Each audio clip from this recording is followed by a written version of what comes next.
guys. Welcome to the Facial Recognition Comedy Podcast. I'm Fizza Dasani. I'm Paula Viganalan. I'm Zara Ali. And today we're here with our guest, Nick Guerra. Hey, thank you for having me. Oh, yeah, I get claps. So for those who don't know, because you're just completely out of the loop. Nobody knows me. Whatever, Nick. I know you. If anybody is a comedy fan, they know you. Yeah. You think? I think so. Really? Or they should. I think your career is going to jump another level because of the haircut. Maybe. That's a part of the reason I got it cut. I feel like it's a metaphor. I think haircuts are very important to your career. Yeah, they are, right? Wait, are you? It's just a redesign. It's that whole idea of like, this is the new me. That's really what it is. Is it really the new you? What sparked this? Are you going through a breakup right now? Yeah. No, yeah. I broke up with my old self. I broke up with youth. That's what happened. I was like, you are no longer young, Nick. Get rid of it. No, because I have been closing more and doing more corporates and things like that. That's why I started wearing the suits.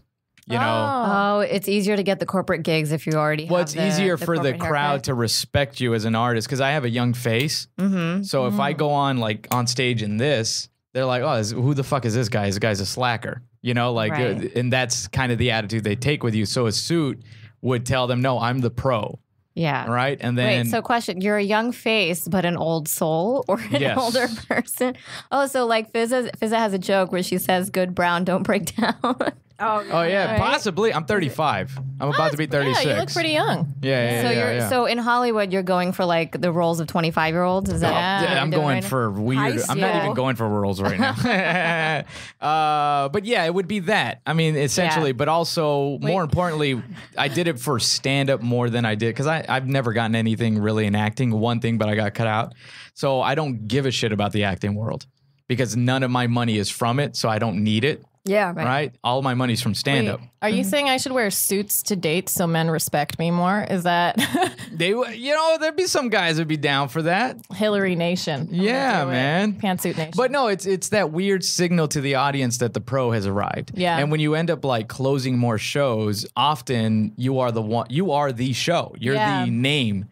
So you have to kind of announce like, I am the show. This is me. And a suit does do that. Dressing up does let everyone know like I am the product. Yeah, but there are a lot of specials with people in suits. You're not the suit guy though. No, I love suits. But I don't think I've seen you. Well, also I've seen you like at clubs around LA. Yeah, I've told myself I used to for about a few months I was going to suits to every show and then just a nice jacket.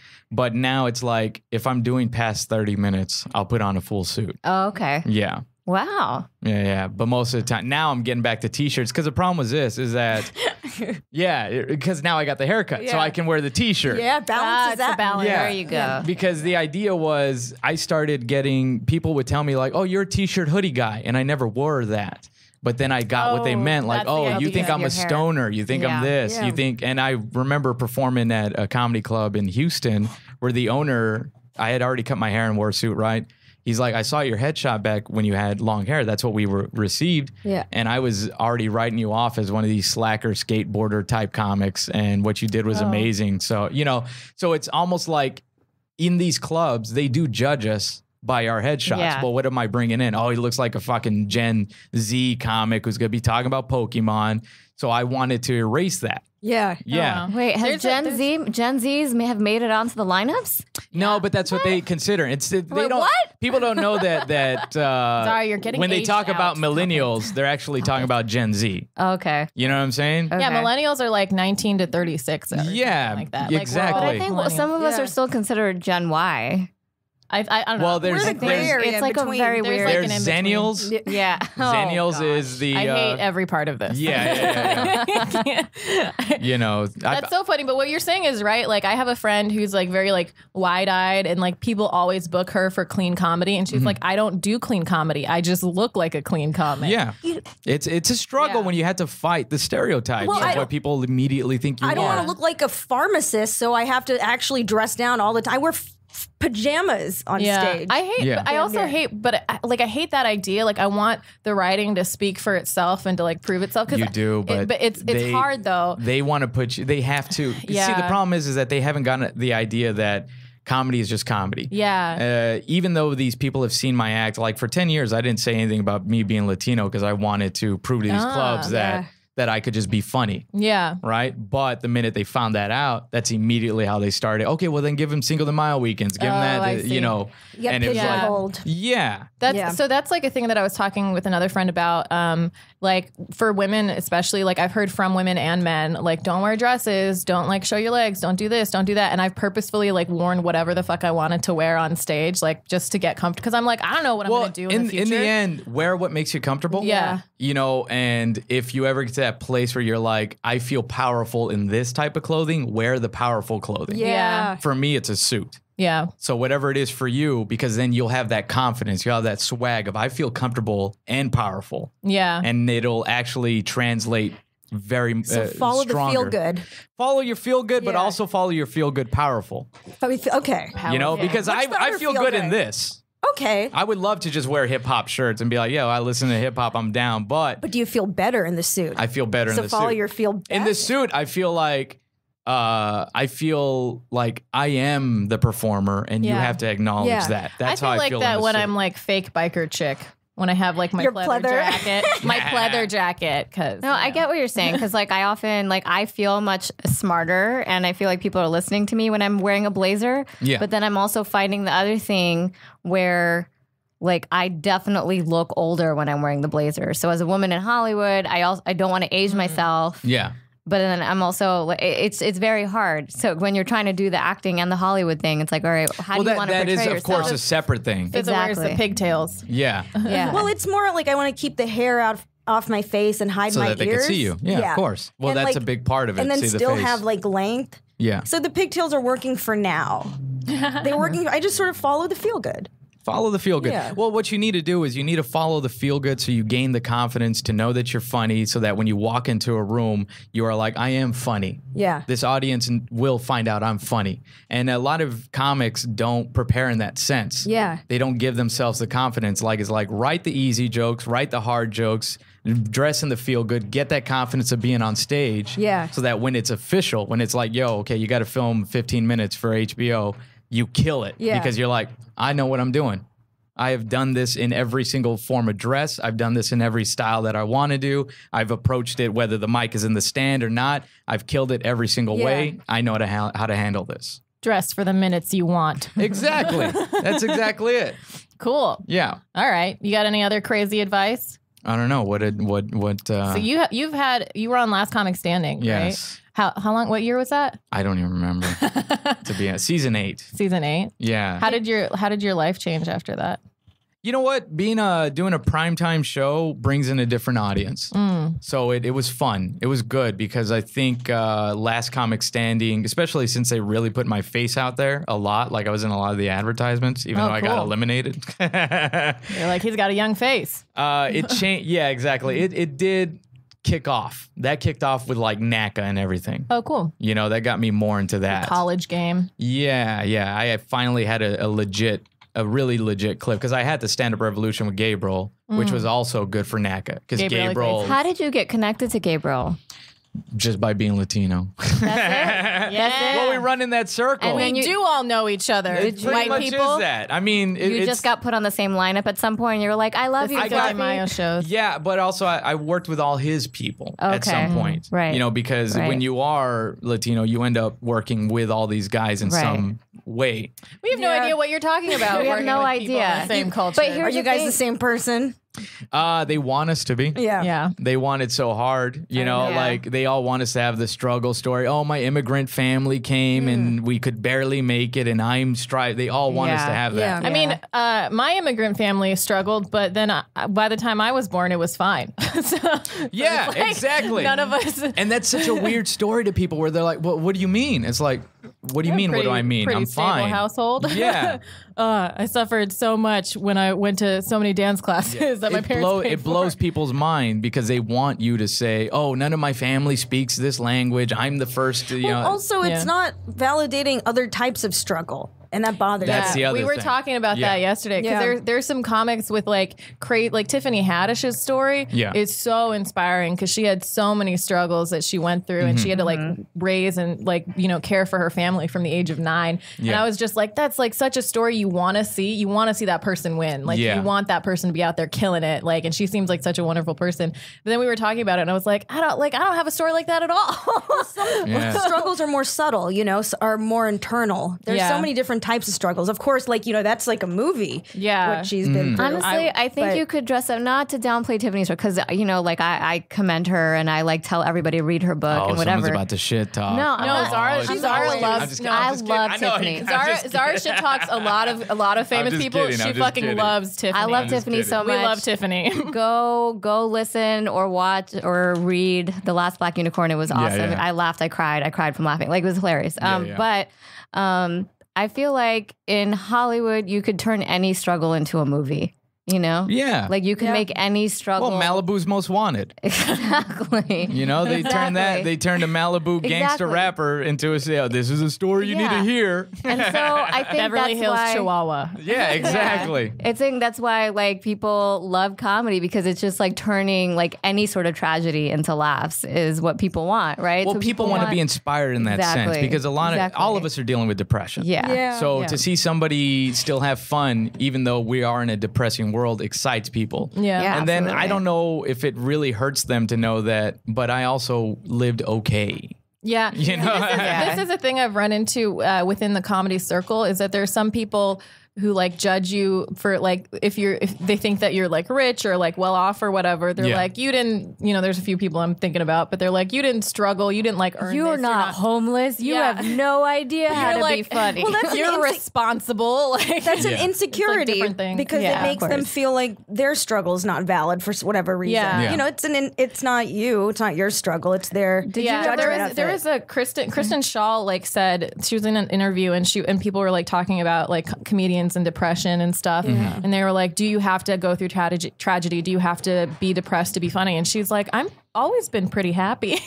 It's like, no, there's no box for it. Well, and also because they want to hear that because in people's heads it's like, just tell me that you've been through some shit because you are so fun. Yeah, exactly. It makes you more likable if you have like some The Care Bears had to live in a cave. Yeah.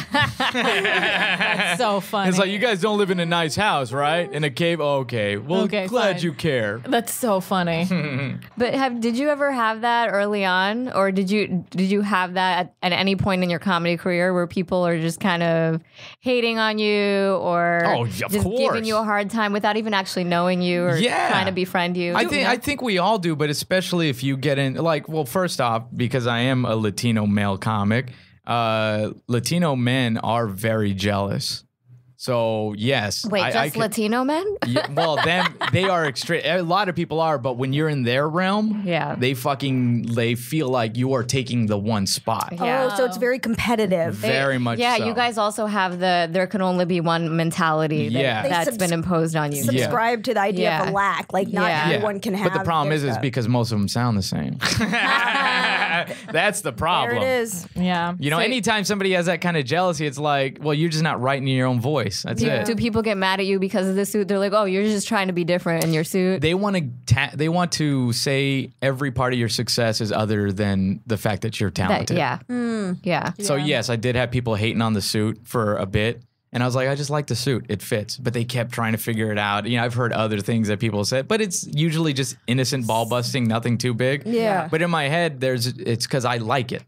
Right. And then like Louis C.K. put out an interview where he's like, I'm starting to wear suits. You know what I'm saying? Yeah. And I put that out there like, see, guys, sometimes you just fucking wear them. Yeah. And a comic immediately like, you don't have to wear a suit in order to change. I'm like, you don't have to. I'm not saying that.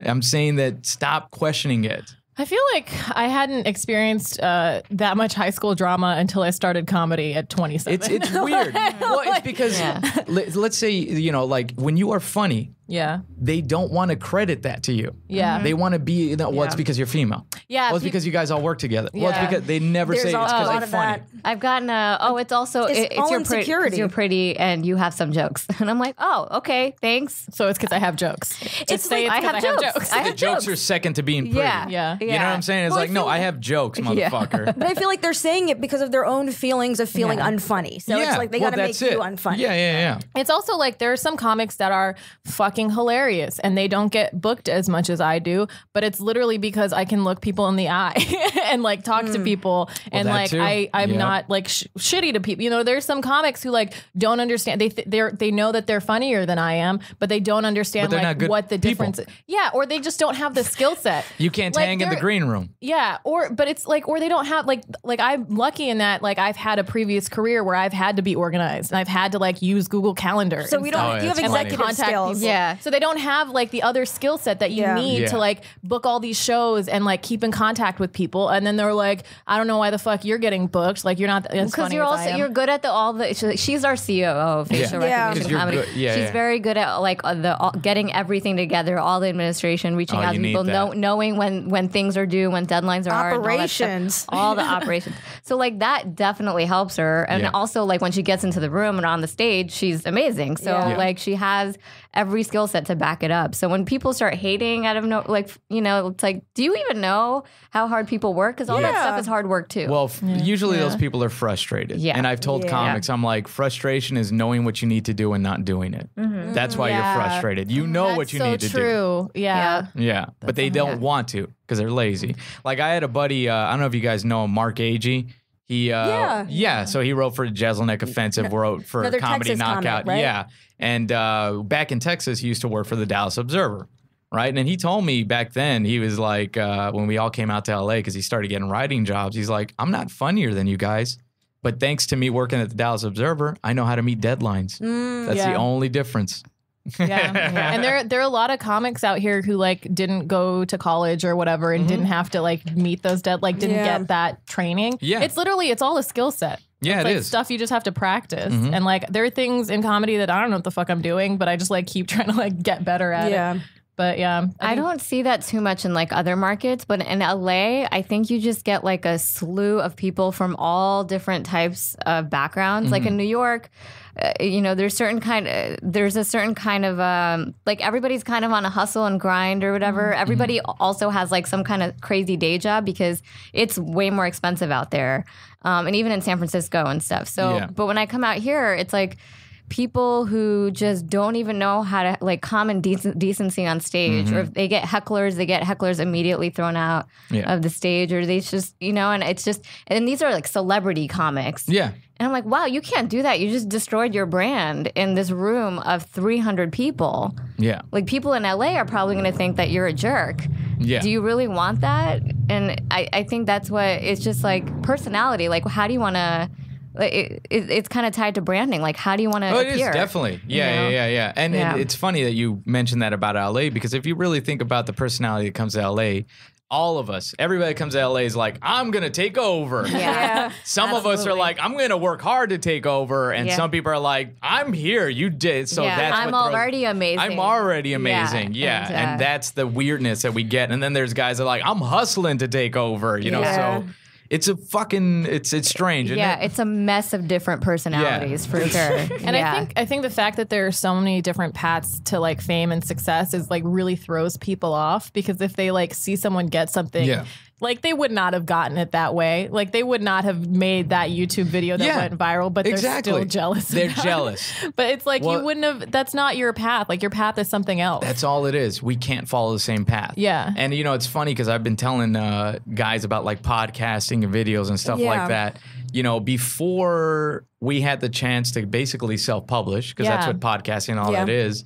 Comics back then had the excuse of, well, I'm not on the Tonight Show, that's why I'm not getting nothing. I'm not. And then when this started happening, they were like, fuck, I got no excuse anymore. And so the older heads are getting frustrated because in the end they have to sit and say, I'm the reason that I didn't get anything. It's a new skill set also, so I can see how it would be a bit of an It's coal miners. Yeah. Yeah. It's the coal mine. It's coal miners that were offered the education to go work in the nuts. Nope, I've been working coal for 23 years. Make comedy great again. That's it. Not evolving. It's like they got to come back to the way we did it. That's so crazy. Well, there was a comic at the mic last night, or the show last night, who he was sort of an old head, and he was talking about how new comics just are okay with bombing, and then he proceeded to bomb. And he bombed so hard. Oh, wow. And then he was yelling at us. He kept telling us, okay, this time I'm going to say this joke. You got to laugh. Oh, yeah. It was, you know. Yeah. And when someone's trying to prompt you to laugh, it's just like. Of course, yeah. That's dumb. Where was this at? I don't. Yeah, no comment. Okay. I don't Was wanna it your shame show? anyone. No. Okay, It's a bar show. We book good. bar We shows. book people who aren't like crazy people. No. Oh, I'll say it. I mean, it's a great comic hangout. Monday nights. Was last night Monday night? Yeah. I can't. Yeah. PD's place, Tarzana. It's a great place to hang out and It's high up just your material. Somebody. Yeah. that- Another person, Yeah. not the booker. Yeah. We all know that guy. We all know that type of guy. Yeah. There's always that like 90s, 80s comic that comes out and kind of like yells at all of us for not knowing how to do comedy and then Yeah. bombs. I do real comedy. I know how to be real. You see how he's sort of pointing the finger outside of himself, like the problem's you, the problem's you, the problem's you. But you're bombing. Yeah. Do you This guys- is not funny, bro. Give it up. Do you guys ever have this issue? Scathing. Like I've been, like I think because I've just been watching so much comedy, so many hours of it, and so many different comedians. Oh, no. I have this problem where sometimes like a room will laugh, and I'll just be like, I don't even know what funny is anymore. Like, because I'll watch it and I'm like, I see where the punchlines are. I see that he can write well, but it's a dude talking about cheating, and I'm tired of this topic. Yeah. Like I'm bored with You're this done with it. perspective. Yeah, I mean, Yeah. But it like it gets all the like everybody's laughing, and I'm just like, I can't handle this. Right? Like it's not funny. Well, to that's me. what makes you a comic. Yeah, it's You're beyond it. It's an occupational hazard. Like once because you know where all the punchlines are going, like it's not unexpected for you. Yeah. Like we laugh when things are unexpected or fun, you know. But I guess I'm even if tired you of the weren't a perspective. comic, you would have that mindset anyway. Like, have you ever seen like old 80s specials where there's people there like watching Howie Mandel act fucking ridiculous, and they're like, I don't get this. Those are the type of people that you are. That like, no, this doesn't work for me. I don't know why you are laughing, you know? Yeah, it's just sometimes I'm just like, do I even even know what comedy is anymore? Because I'm just like, and then I'll go up and I like won't get that he'll be killing, and I like go up and I don't get that reaction, and I'm like, well, like I feel weird now. Like, well, judging him it depends on what the punchlines are. Was it nostalgia punchline? Was it a punchline completely based in just mentioning old things? You know? Yeah. Was it an actual punchline written in a situation? Was it just shock? You know, like we all know the different styles. It's like play that analogy, game. punchlines, things like So I'll do that. I'll do that if I'm like forced to. Like I don't like watching comedy because it's not like inspiring anymore unless it's like someone I really truly enjoy. Well, did you watch the new Netflix thing? What's it called? I like that. She said it like a grandma. Did you watch the new Netflix? Did you get I can't log in. Tail End Millennial. Are you talking about Nanette? No, the stand-up. The stand-up. The comedy lineup. lineup. No, I'm waiting comedy lineup with I have to- Jack Knight and Sam J and Serena Jalise. Like I'll watch it if I need to be in the mood for it because if I'm around it like 7-8 times a week, like I need to. Like, I have to be excited too. I have to be excited. very excited. I love watching comedy because I like right now I think I'm so stressed by like what's happening in the world that I like I seek comedy online, and usually with Netflix, like if I know who's doing the stand up, like you know the comedy lineup was really good. Like there were a lot of good people, so I was like, I'm gonna like this. It's so adorable that she finds She's so escape in cute. comedy still. I still I'm jealous. I'm jealous. I miss those days. But you know what? I did have a moment with the comedy lineup though, where like I got through, or I didn't get through, And then but I it said, enjoyed. "Are you still watching?" See, But I enjoyed Taylor's, Jack's, Sam, Jay's, and I started watching Sabrina Jalise. So I'm going to finish that. Okay. We're trying to get her on the August show.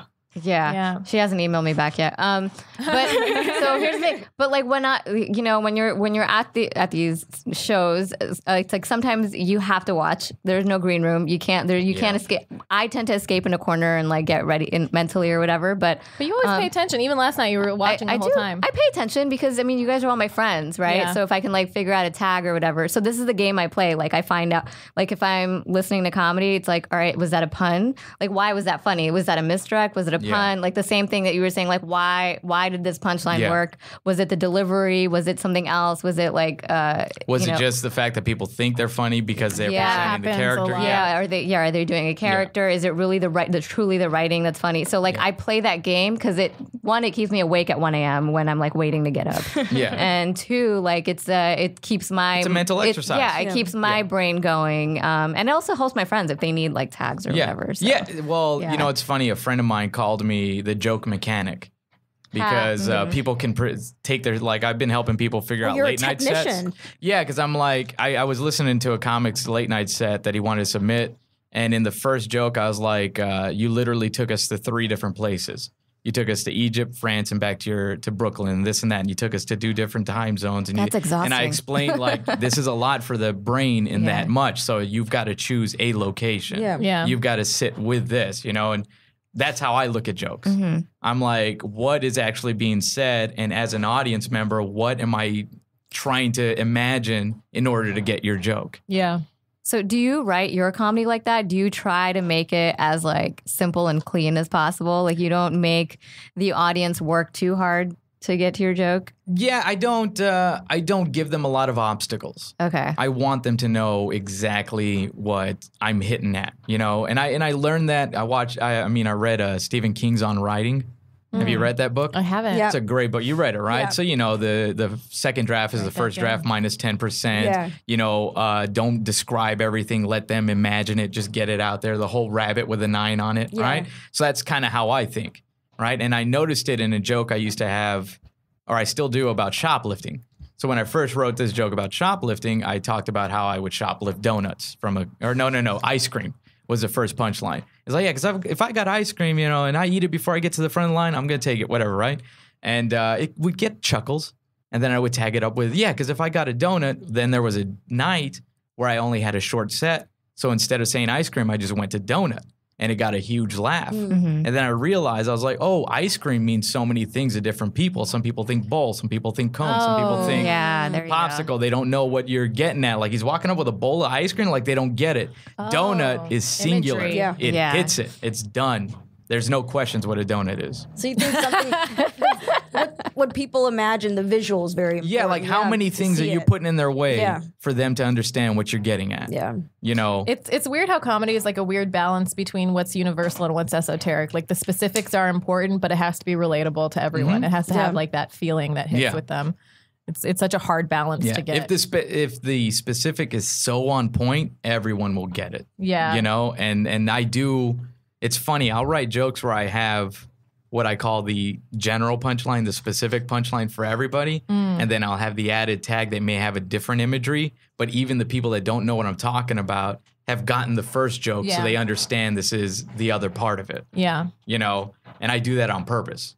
Like I'll give here's the general one, now here's the real specific for nerds. Yeah. For your people. Yeah. Yeah, that's super fun. So when are we starting the interview? No idea.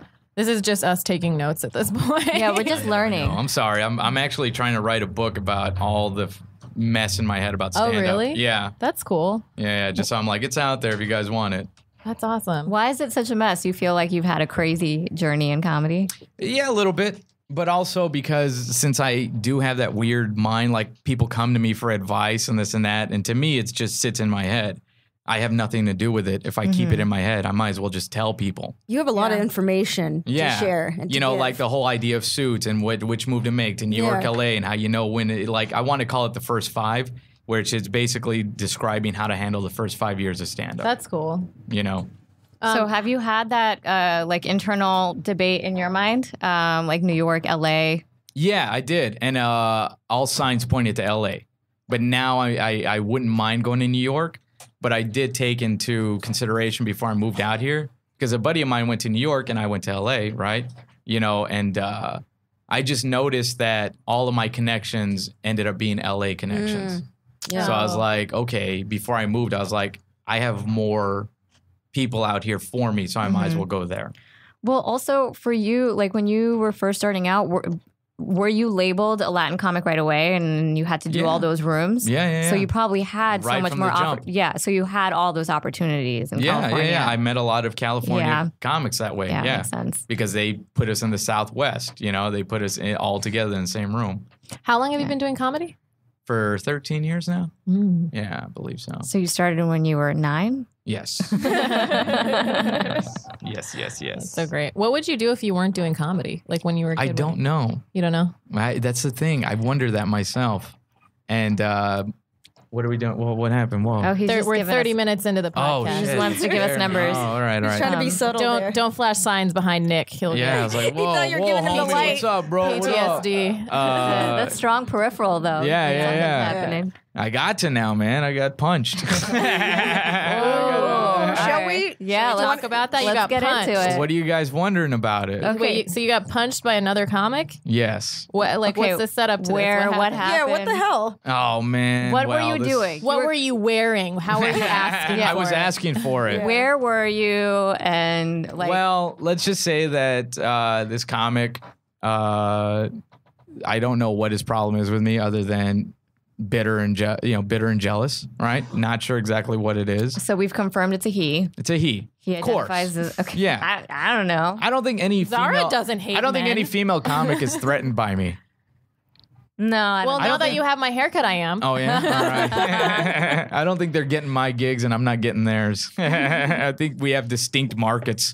But So he feels threatened. This is a Latin comic? yes, So I know who it is. I'm a not going to say veteran anything. Latin comic who has done a lot of things, but has this aggression. He's punched another comedian before. Yeah. He's threatened other comics. That's his I'm brand. not the first He's one. the punchin' comic. Yeah. Look out for the punchin' comic. That's what it is. Month on HBO. I think it takes 3 to make a pattern. So Well, then there's gonna be one more. yeah. Other But, Latin comics, watch out. They all kind of do. Oh, they man. know. Wow. They know the risk. So And, were you on a show with this guy? At one point, we had worked together.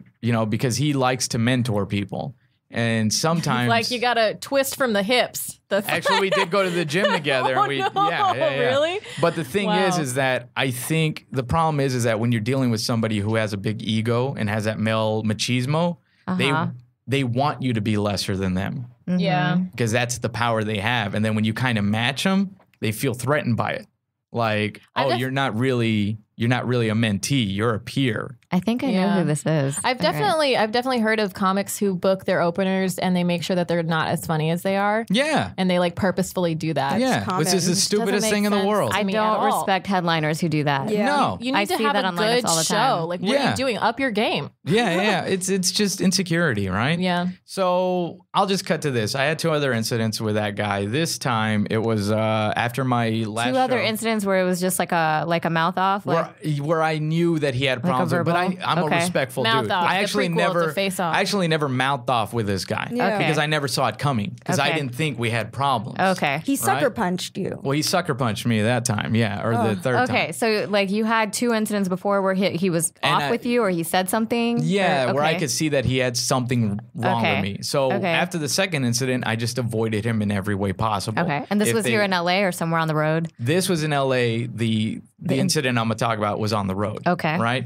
So I avoided him in any way. In fact, like if I heard he was on a lineup, I would just tell the promoter, like, yo, I can't do it, whatever. Let him keep the money. I don't give a shit. I just don't want to be around this guy. Just didn't give him any contact, right? Yeah. People, when they are upset with you, they don't like when you don't acknowledge them. I've noticed that. I ice That's people funny. out if they have They an get issue with me. very upset. They want a reaction. They Yeah. want any amount of attention. Well, the problem is with people who want reactions is that when you are actually just I do that all they're the just time. like, come give me something, because it justifies. They Yeah. need you to react. Yeah. So they can say, I told you you were an asshole. That's all they want to say. Yeah. Right? And that's kind of how I got punched, because I went to go eat at this diner after my show, right? This guy was driving from Corpus to Las Vegas. So I was in El Paso. That's a 14-hour drive from Corpus to El Paso. Somehow he got off on the same exit No, what? near the club. He took a detour? He took a detour, stopped in El Paso, ended up in the same restaurant as me. Not sure how he knew I was there. Not sure if it was a coincidence, right? Weird. Do the comics usually end up at that diner? though after that gig? Possibly. Yeah. It was a diner near the club. Okay. Yeah. So I don't know if he went going to look at the club and then go. Yeah. Usually when you're on the road, your options are very limited. Yeah, right? but exactly. Okay. But not really. Okay. He had 14 hours to decide where to eat.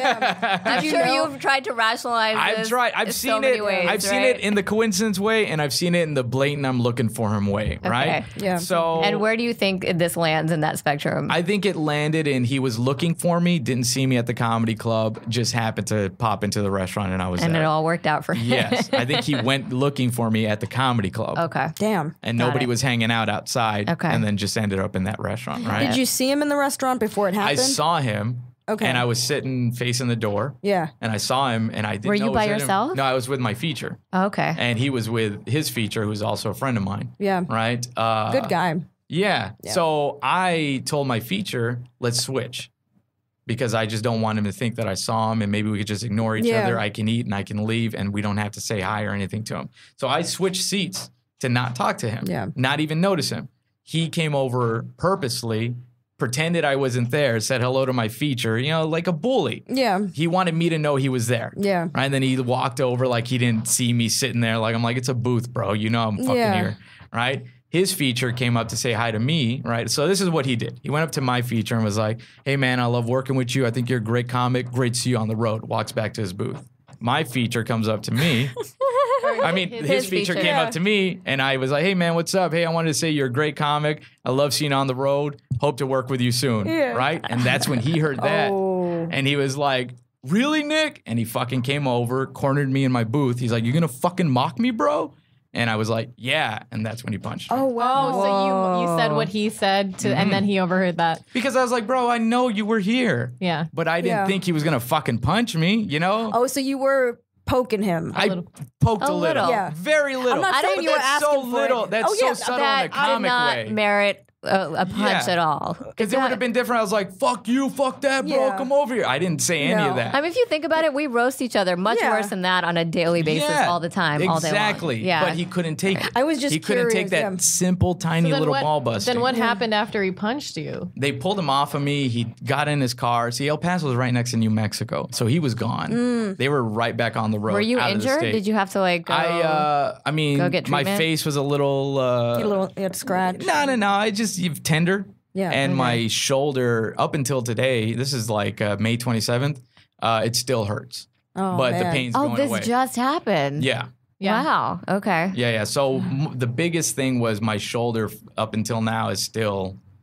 It was worse when it first happened, but now it's slowly getting not better. your Mike shoulder. Did you? I know, my fucking right hand. God. Did you fall? Did you fall on your shoulder? I think Something it was happened? from me holding him back. Oh, okay. Or from the Okay. It's kind of like when you get hit, that moves your head in a way that it's not supposed to And be. he's a big dude, right? Yeah. He's a 50-something-year-old man. He's like 5 inches taller than me, 100 pounds more than me. And I was sitting down, and he fucking, he had every gain in that.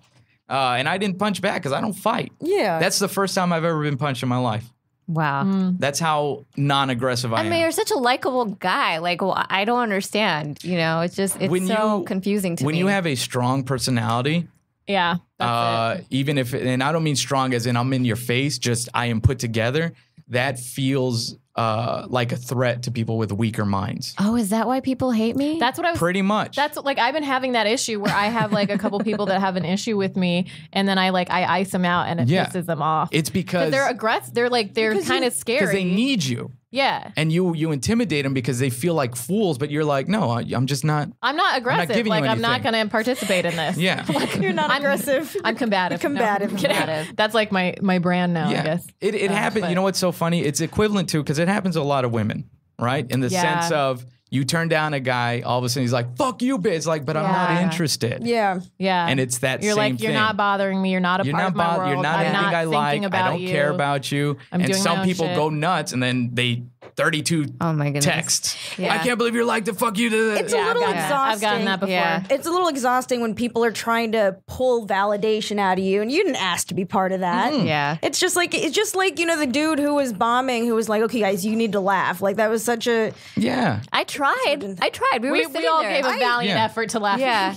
And he was like, should I do this trick? I'm like, just do something. I want to laugh. Yeah. But yeah, there's more subtle ways when people are poking at you and they want to get a response. That's a type of validation because it's like, oh, acknowledge I exist. Well, it's that whole thing of any attention's better than no attention. Also, how are you dealing with the fallout? Because I know you like posted about it, and I feel like within comedy, there's no HR, and there are a lot of people who take sides or are like two-faced about it. So like, how do you deal with the fallout? There was a few people that came at me like kick the guy down. You know what I'm saying? Kick him while he's down. So I got like a few comics so like that he started, probably you deserve it, fucking karma, right? No, he has people in his camp or whatever. That, but also they hated me because I'm more successful. See, that's the other thing. The jealous people lashed out at me because it was finally their chance. Yeah. Because the one thing that they don't have over me is my career. Yeah. So that frustrates them. Like, you know how many emails I've gotten where people are like, I get it, man. Maybe I don't have fucking credits. Maybe I'm not as fucking good as you, whatever. I'm like, why are you saying this? So but you said maybe I'm not as good as you. There's an insecurity, right? So when you get knocked down as a strong person, the insecure people want to jump in and do a few kicks. Does it ever bother you? So like the thing that bothers me is that there are people who like don't know me personally who like are pissed at me because they're on the other side or whatever, and it bothers me because I want people to know me and then hate me. You know what I mean? Like, that's how I feel. I want like if you don't like who I am, I get it. But like you don't even know me. Like what's your perception? Give me the chance to make you hate. I'll make you hate me if you want it. Yeah, you know? But I mean, you're just a projection of whatever the fuck they want you to be. I'm like I think this is a thing that's a pet peeve with me. Yeah. I'm like honesty, truth, and facts are important to me. If you have all of those and you still don't like me, then that's not my problem. But like it just I don't know how to approach it because people like mad dog you and like, you know, they keep their distance. Well, let's say this. I'm hoping she doesn't get sucker punched. Oh, hopefully not. Let's say you have, like you said, combative. You have this issue. And we have no HR department, but in the end, you are your brand. Yeah. You are your company. So when I posted it on Facebook, that was a purposeful thing, as in, I'm going to let this out. Because first off, if you do something to me, that's my story. I can say it to whoever I want. Yeah. And also, this is a message to everybody out there who has this weird beef with me. If you try to do something, I will post everything about it. I will tell everyone. Nothing to hide. I kind of like put the flag down of don't even be a part of my life if you don't want to be talked about. Yeah.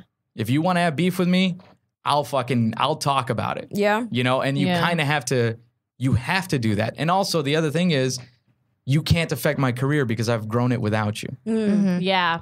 Okay. Like, I love that part. I love that last part. A lot for sure. Yeah. Yeah. If you know you got your career, they can't take anything from you. Yeah. So it's like, all right, I'm going to take this away from you. I think that's the hard part, especially for women in the first year and a half of doing comedy. Like you don't know, like being honest about your experiences or, you know, dudes that have like touched you or harassed you or whatever. It's super hard. Yeah. Like I've only started being honest about stuff that's happened like early on now, and there are repercussions because of it. But if I had said the stuff that had happened within the first few months of me doing comedy, I feel like I wouldn't have had anything. So you have to be strategic about being honest about your experiences even. Oh my God. Yeah, you kind of do. And some people don't get that. It's like, well, there were years where when stuff happened, it was if you told someone, they were like, well, that's just how he is. Men and women. Yeah. Hey, that's what it is. Men and women, yeah. I think now we are in a time, especially when you get to a place where you're a little bit more, you have your base. Yeah. And people know that you're a good person. Yeah. Then they trust you. And as long as people know that you're good and that you don't do this type of stuff. This isn't like a consistent behavioral trait. It's like a problem with one person or whatever. Yeah. And I think, okay, so this guy,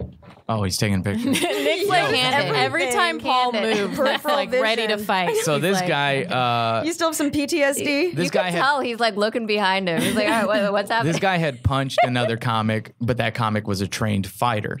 Whoa. So that comic got a few. Punched it? Yes. You guys know who he is, but I'm not going to say. Okay. Yeah. I'll tell you. So he got him, right? Handled it a little bit. They separated him. He whoops, almost said his name. The assaulter left, right? But not a lot of people heard about that because this guy's a trained fighter. So like, he could handle it. With me, I'm a littler person. Yeah. You know, so that's why I also put it out because I'm like, no, this guy also just attacks. Yeah. You know, and for the past few years, he's been going around telling everybody, I'm a changed man. I'm different. I'm at peace. And it's like, then why are you sucker punching Nick Guerra? So what I thought was very interesting about the response you got, there was a lot of support, but there were also a lot of men who were like, kick his ass.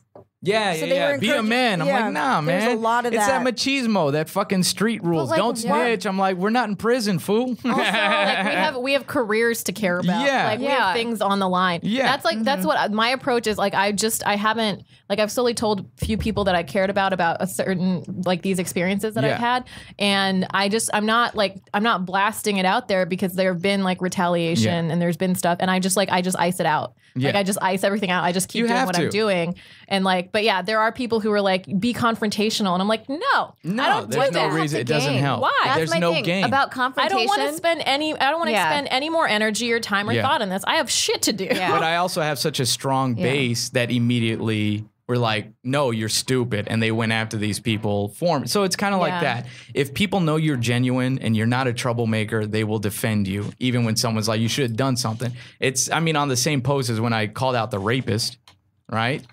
And that happened shortly after. Yeah. Wait, add me on Facebook. I need to see there all was this another shit. rapist. There was a lot of drama that week. There was a lot of that because I was exposure. I was done holding on to these fucking holding on to it. Good for I was you. done about knowing it. I feel like your timeline is just turning into like a Netflix soap opera. Except my friend request. I need to know the rapist. I will. I'll tell you afterwards. Okay. Right? So people started attacking me alongside that, right? So the same guys that were hating before, jealousy, they even went to go attack the girl when they found out who the girl was. Why like, do they do that? And that's, what's funny to me. As soon as they find out that somebody's being accused of something, they're like, who's the victim? What was she like? They want to know all that. They investigate her more than they investigate the guy. If they have a loyalty to him, they're protective of him. That's I think their point of view. Yeah. In that moment, it's funny because like you said, the weird backlash from the machismo men,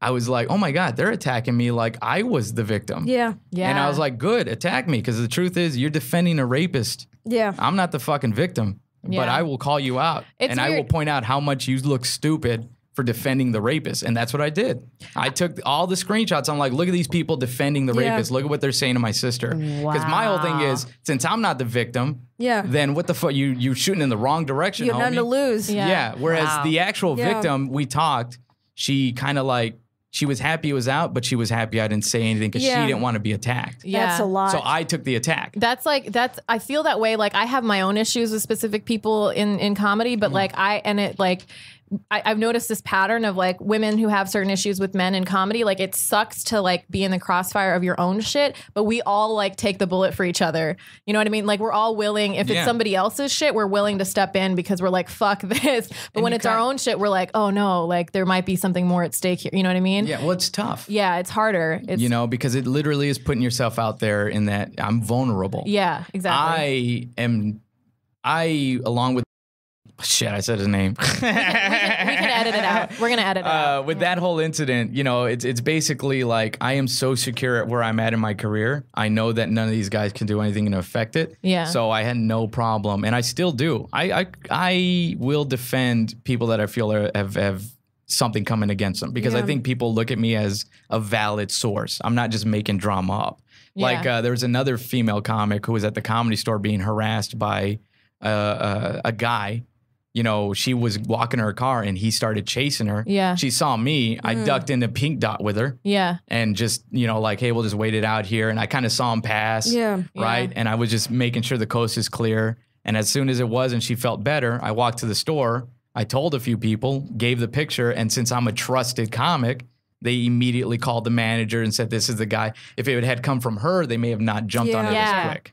But you know what? The store is doing a better job about that. They are. That's what the manager said. Like, we really want to know this and that. Yeah. So I think people need to know that in the community, we're all trying. Yeah. You know, but you have to let us know. There are certain people that it's an awkward thing because we don't know how we learn information about certain men or even women. There's some women that I know that have like harassed or, you know, like assaulted people. Yeah. And you learn information, but you can't, the victim is like, do not share this story. I'm just telling you. And then you don't know how to treat the person because they still like interact with, you see them all the time. And then you have to pretend like everything's okay. But inside you're like, I don't like this person. And I think that's part of like the fakeness that it feels. Yeah, it's and then so sometimes I just end up being cold to people and they just think I'm a bitch, but it's like I don't know how to deal with you because I know you assaulted someone. Yeah.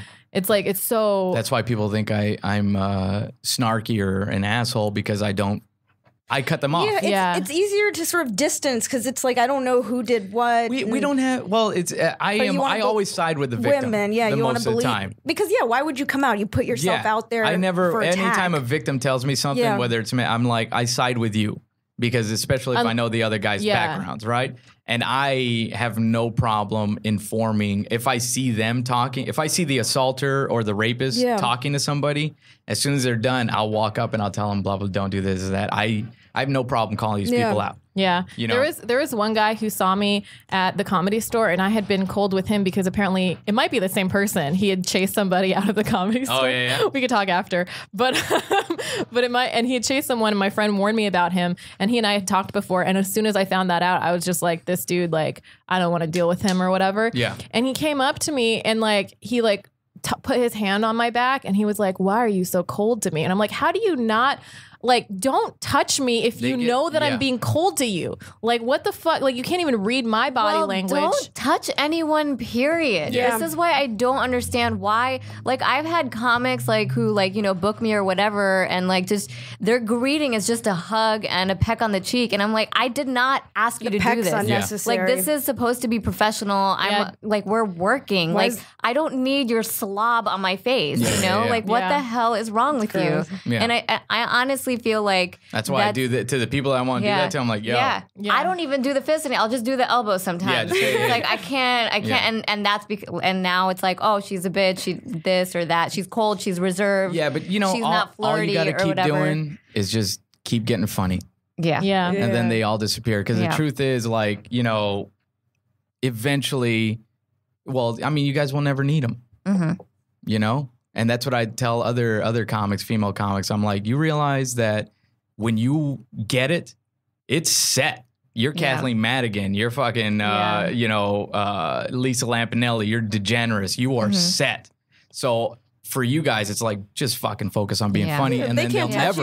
Spite has really motivated me. It's gotten me into a lot of festivals this year. There you go. Don't give them the power and the attention. Don't feed it. There's no reason to. Don't take the bait. There's no reason to. We already have enough trouble dealing with the stereotypes when getting booked, dealing with convincing people to book us, why the fuck do we have to humor that's exactly adult what it is. adult children? So let's talk about that because I don't think people realize like how many no's you have to hear before you like hear a yes or before you get that opportunity. Oh yeah. So like how many no's had you heard when you were like on your come up and then you finally got Last Comic Standing? Yeah. Like, what was that? Well, it's funny. For every TV appearance, I was turned down by 2 other programs. Isn't that crazy? But, like, no one really talks about that because part, it's like, how can you, you know, without... Because they don't... Often you don't hear why they turned you down. On this show that I tried out for when I got Last Comic Standing, there's another show. And we had a friend in the room who was like a producer, and they told me that the team was like, yeah, he's just not Mexican enough. And so it kind of confirms in your head, like, I fucking knew it. You know, I knew how you guys felt. And then I've heard the same thing, like, oh, we can't book you because you're Mexican. And it's in their contract that they don't want to work with Mexicans. And I've been canceled from a weekend because I was Latino. And the guy said that he didn't want to work with Latinos. What the hell? Yeah. They can still do that? Yeah, they can. They could write it in there. What? Wow. I will tell you why. Okay, so there's... Let's the guy was a Latino comic. Oh. Right? So... I bet you Aziz Ansari has this on his thing. So the problem is... it may be. You have never seen another brown comic on his lineups. Yeah. Never. When Zara calls somebody out, it's the best thing. There could be like Never. There could be like two things. All right. Either it's like fear of you're gonna touch their material and they don't want that. Yeah. Or like this guy, I think his beef. The reason he said that was because when you are an ethnicity, like in my case, Latino men, when club books you, they're like, well, then let's just make it a Latino weekend, and they book you with any Latino they could find, no matter at what skill. Yeah. And now you're going after these very stereotypical, terrible comics just because they're the only Latinos in town. How are you nice to and you're those stuck with them because they're good guys. Yeah. You know, but in my head, I'm like, fuck, And man. it's not their fault. They're getting stage time. There's a club out here in fucking in our area. I know. That only offers me comedy con queso nights. Yep. Comedy con carne. Caliente. That's all they offer me. They said they're going to stop titling it those things. Yep. That's all they, and it's just like, yo, is that all I'm good for? We've all performed in those ethnic nightclubs all over LA. I'm giving him the benefit of the doubt. That's why he wrote that in there. Because he was tired of being marketed as the Latino weekend, which they do. Yeah. You know? Okay. And the other side is that maybe he's just scared, you know? But I really think it's that. He just didn't want to be packaged. It's so dumb how that's, sometimes I just laugh at how that's all still a thing. Like that's what people look at. I'm like, how are we living in this day and age? And it's because they have gotten no other formula for it. Yeah. You know, unfortunately, you know, the bookers, agents, club owners, managers, this and that, they're not the creatives. We are. Yeah. So they can only be going by what templates we've set or what have been set before. Science. They can't see it beyond that. Numbers. Ideas numbers. matter. It fills seats, you know? That's it, because that's the belief. Yeah. Well, if it's unprecedented, then it's too risky, right? Yeah. For business. Yeah, Who it's wants just to be like, the risk taker? ooh, exactly. Who wants to be the one to get fired? Everyone in comedy. Yeah, the creatives. Absolutely, the creatives. But with the business side, it's business. People have been fired. It's like, no, for you're taking funny, you're risks. great, Yeah. but how can we market you? It's like, what do you mean, how can you market me? Just fucking market me. That's your job. Yeah, it's They like, don't get you. Can we put you on a holiday? Is there a holiday that you guys celebrate? But people want to jump on a moving. People want to jump on a moving train. So if you get pop, you make yourself pop. They see that. Well, that's the other thing. In the end, it used to take 15 years to pop as a comic. Yeah. It just did, right? And I'd rather have that route because then I know my base is there for me. Yeah. I'd rather have a strong fan base than a fabricated one because they packaged me and made me pop. Because a strong fan base, you can say whatever the fuck you want. How in touch with your fan base are you, and how did you build that? Well, I got lucky. You know, it's funny, man. I got different fans from, of course, Last Comic. A lot of it was from Gabriel. Yeah. Because Gabriel has the fan base that they love social media. Yeah. You know, they love Facebook more than anything. And you guys are so different. Yeah. So it wouldn't be like you're competing with each other. Not at all. Fans can translate over. And he's been good about pushing it out there. Like Gabriel's actually very supportive as much as he can be, right? Yeah. So I had gotten that. Then the Last Comic had brought in the primetime fans. Yeah. You know, and some of them stuck around, right? I think the Tonight Show solidified with my fans that I am a comic. Yeah. Like they were like, they could tell their friends, it's the guy I told you about. Right? Yeah. Which is kind of what you have to keep doing. All these little spots solidify in your fans' favor. Like, yeah, see, I said he was funny. Right? Like your impression of your fan. Yeah, he's a good guy. So From the long hair days. Yeah, they all bring it up. They bring it up every single time, right? I'm such a fan of the haircut, though. Thank you. But I love that. For me, that's like such a fun compliment when someone's surprised that I'm funny. Yeah. And I'm oh, okay, I won somebody over today. They were not, but like, I like the unexpected. And then there's those fans that are like, like, oh my God, we didn't know. Like when I opened up for Joe Coy and Michael Yo and Christella, their fans had no clue I was. Yeah. So then they liked me and started to come, so I've got a weird mix. I love doing that. I love opening for other people who have like such a different fan base than people I would normally run into. And then it's always like a nice, pleasant surprise for me. Well, that's the way to grow. I love that. If you don't do that, you're just performing to your same fans. Yeah, and those are absolutely my favorite nights. Yeah. Those are the nights where I'm like, oh, okay, this is why I'm doing all this. This is why I'm listening to somebody at 1 a.m. Then you have to set a tone with you and your fans. So what I'm doing through social media and everything, I'm actually giving them a lot of my real personality because I don't want them to not know who I am. You do a lot of like sketches and stuff too. Yeah. Those are really so funny. I give them a lot of stuff where it's like, this is who I am as a human being. Yeah. I'm not going to pretend. I'm not going to be like Logan Paul and be like, what's up, Paulsters? How you doing? Whatever the fuck he says. You know what I'm saying? God. You know, it's like, yo, don't. And I even do it when I get on live on YouTube and they try to act cute with me like that, where they try to do Logan Paul shit. I'm like, yo, get the fuck out of here. Go fucking be somebody else's fan. I don't need you. And I will call, and that's what my fans like. Yeah. Because then they feel like, yeah, that's right. We're his true fans. Yeah. We don't ask about his hair. Oh, you're lame. And now I got fans that will actually like get people like, yo, you need to stop asking him that. Yeah. You don't know. They get you, and then is this an impression? Is this an impression of a real fan? That's how you they have it. Yo, what's up, man? Nick, yo. Lots of hand. And I do a lot of crowd work on my little fucking videos with them. Yeah. Which platform do you use?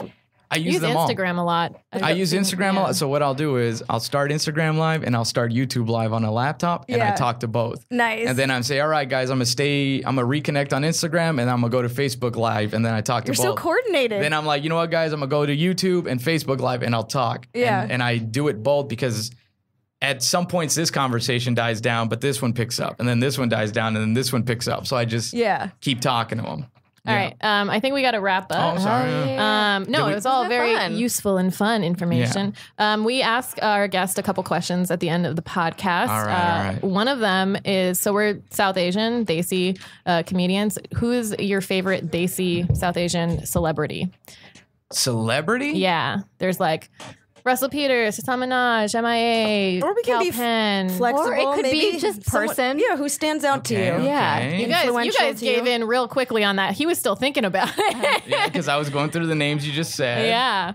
I mean, Kyle Penn, he's been in for a bit. I don't know. He worked for Obama. That's crazy to me. That is kind of insane. He literally was in Harold and Kumar Guantanamo too, and jizzed in his own face a year before working for Obama in the White House. Yeah. Which is like what I'm going to tell my parents. That's inspirational. I mean, that's really tough. Yeah. Because since I'm not completely into it, I know the big names. Yeah. But I don't know. But that one comes to mind. That one sticks out for you. That one does, just because he's done a lot. Yeah. What are some other names? MIA was kind of gangster. Yeah. She's a badass. She's fucking gangster, flicking off the entire Super Bowl audience. Yeah. You know what I'm saying? I was like, yo, that's some gangster shit right there. Yeah. Let me think, man. Who are some other ones that I might not even... That's about it. There's only like 5 of us. I know. There's only 5. There's only 5. There's Apu. Apu, yeah, Mindy always Kaling. a favorite. Mindy Kaling. Mindy's Aparna dope. Hari Kondabalu. Yeah, that's right. A bunch of people. And I like his tweets. Chopra. Hari, yeah. Yeah, I like what he puts out there. You know what's so crazy, man? They're all intelligent. They're all strong. They all are sharp in their opinion. So to me, they're all... the same person. They're all something to be like, yeah, they're doing shit. Yeah. Like Hasan, his special was like, yo, that was a good fucking special. It was really, it was special. Yeah. It was special. And the way that they coordinated the lighting with the crowd and the shadow and everything, like, I was like, this guy had it down. And I loved his story. So to me, I was like, yo, that was a sharp special. Yeah, it was really good. That was really good. It stuck out. Aziz, I don't give a fuck about. That's a friend connection over Nick's here. my best friend. I mean, I get it, whatever, but I don't.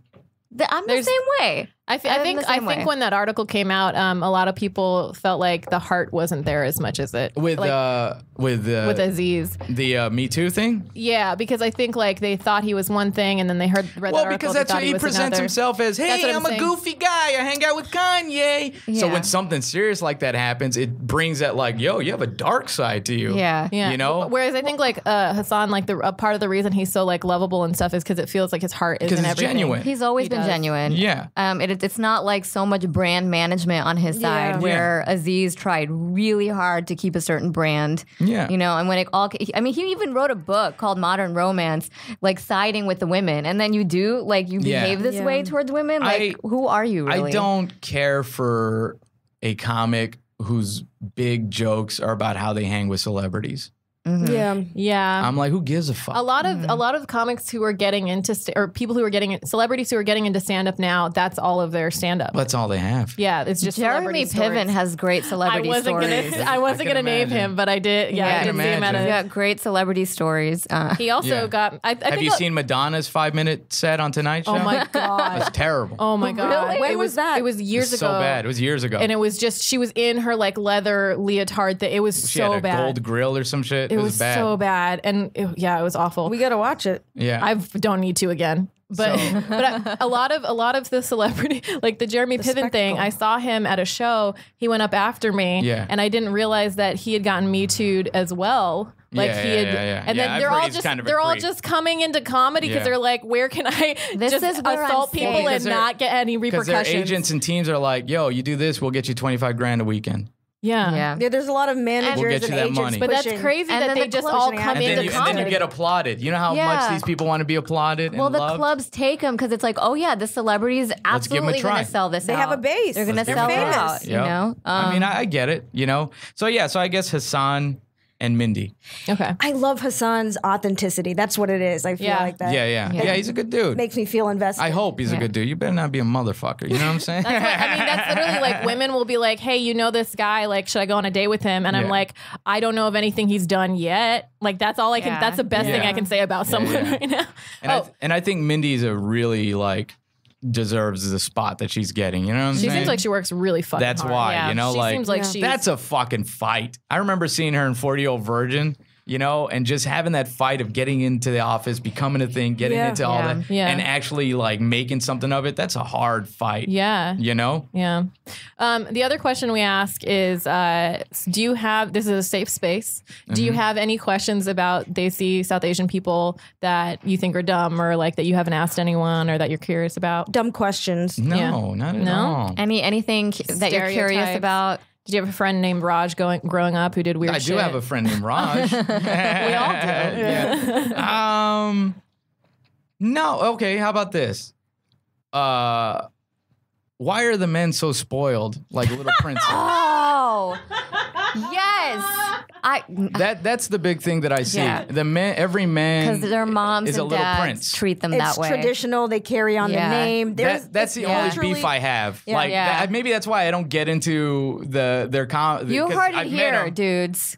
And I'm just like, it's noticeable. It's not something women complain about. It's so noticeable. It's like, especially yo, bro. if you're the only boy. It's also like a thing of like even at dinner and stuff. Like they'll be brought the plate of food first, and you know, like that sort of thing. They'll be picked up after. Yeah. So it is. So you guys all know. Yeah. So literally, like obviously. Yeah. Like when in households, like women are just constantly like cleaning shit up and like making the food and doing like everything. It feels then more so. Our cultural role is being a support system to the breadwinner. It's like feed the men first, make sure the men are taken care of, and all of that before you feed. Like I've had so many cold dinners because I was like helping my mom in the kitchen, and like we eat after the dinner party's over at like 11 p.m. That sucks. You know, because it's just how it works. That's why, like, when I meet the guy comics on that side, I just look at them like, motherfucker, you haven't been through shit. You're fine. You're soft. You're soft, man. You soft as a pillow, son. What the fuck you complaining about? Which is why a lot of them just do crowd work because they got nothing to talk about. Damn. Russell Peters is all crowd work, by the way. Like, yo, but we love you. Yeah. Russell's cool. Yeah, Russell's dope. Yeah. But, you know, it's like, yo, if that's all you got, is pointing out everybody else. Yeah, there's like I remember like in my family too, there was like my uncle like brought a dish back in after like being served in his bed and stuff and was like, see, look at what a great husband I am. Like the one time he did it and I was like, I fucking hate you. Like this is terrible. I think that's the only thing I've always noticed, and I've told people, I'm like, oh, they're all little prince. Every single one of these dudes. And they're usually, you know, like with dudes, they're good. Like, yo, hey, what's up? But to me, it's like, why do you always have a rainbow shining on you? Why are you always so perfect? Why is everything in your life great? Why is it like, to me, it doesn't feel like... Because his mother ironed his shirt and picked out all of his outfits. I mean, I got stories. I've been on the road with a few, and I'm just like, I can't believe your parents still write you a check. As allowance. I had a boyfriend whose mom would, every time he went home, his mom would give him like a whole suitcase full of like just like food, home cooked meals in Tupperware. Yeah. Just like for his fridge. But and I'm like, are you ever gonna my mom does that for both of us. Like, I think in my immediate family, like my brother, like he was the first grandson in the family, and that was like a big deal. This is like but luggage in my luggage as tall as yourself. Oh, my mom boxes. She'll cook and like send us. But she does that for like all of us. But then my extended family, that shit is prevalent. See, the other side of the coin is I've noticed a lot of these men who've been babied, like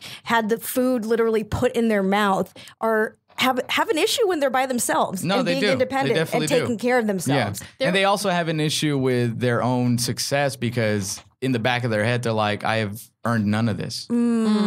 You know, and you could see it because they are the ones that kind of like have that weird. So how'd you get that? How'd that happen? Like, what do you mean? Like they don't. Yeah. They're coming into Hollywood. They're like, well, wait, I'm the little prince. Why isn't everybody immediately coming to me? Yeah. You know, and then they start saying, well, it's because they already got an Aziz. They got an Aziz already. Oh, they got a Hassan now? Oh, we're never going to get in. Oh my God. I need to be best friends with Nick. You guys are bonding hard over shit talking. It's great. All right. I'm a big shit talker. Thank you. Where can we find you shit talking? At Nick Comic on Twitter and Instagram and at my fan page. So it's kind of like this. Instagram, I'll talk shit a little bit, but I'm also goofy. Twitter, it's pretty much all political and shit talk and stuff. My personal Facebook page is literally me putting up like the shit that you saw. Yeah. Right? And then like YouTube is me just fucking interacting and having fun. Yeah. Cool. They all have different personalities. Yeah. But it's all the same Nick Guerra. Yep. Cool. Oh, and you can listen to my podcast on the same comedy network, Time with Nick and Johnny, which we got to get you guys on. Johnny's here. We'll figure out time. Yeah, that sounds great. Should we record it now? I got to go to Riverside. Oh, yeah. Yeah. Man, in this traffic? Yeah, that's why I got to go. Yeah. All right. Let's figure this out. So your socials? Yeah, so this has been the Facial Recognition Comedy Podcast. I'm Fizza Dasani. My socials are at Fizza Dasani on Twitter and Instagram. That's spelled FIZAADOSANI. So that's Fizza with one Z and two A's. And at the Fizza on Facebook and www.fizzadasani.com. I am Paula Viganalin, PALLAVIGUNALAN. We got through it without you guys laughing. Kind cunt. Yay. No, I haven't gotten kind cunt yet. Kind cunt. That's my brand. I'm aspiring hoe and a kind cunt. But like, okay, so that's all my Twitter, my Facebook, my Instagram, my website. And you are? I'm Zara Ali, live on Instagram and Twitter. Zara is spelled ZAHRA. And we are Facial Recognition Comedy on Instagram and Facebook, and Facial Rec Comedy on Twitter. We have a Patreon that's now up, and you can catch the videos of these podcasts at the lowest tier, I guess. And all this other fun stuff. Yeah, a bunch of other perks as you pay us more. There you go. So check that out. Patreon.com/facial recognition comedy. Thank you guys. Thank you for having me. Yay.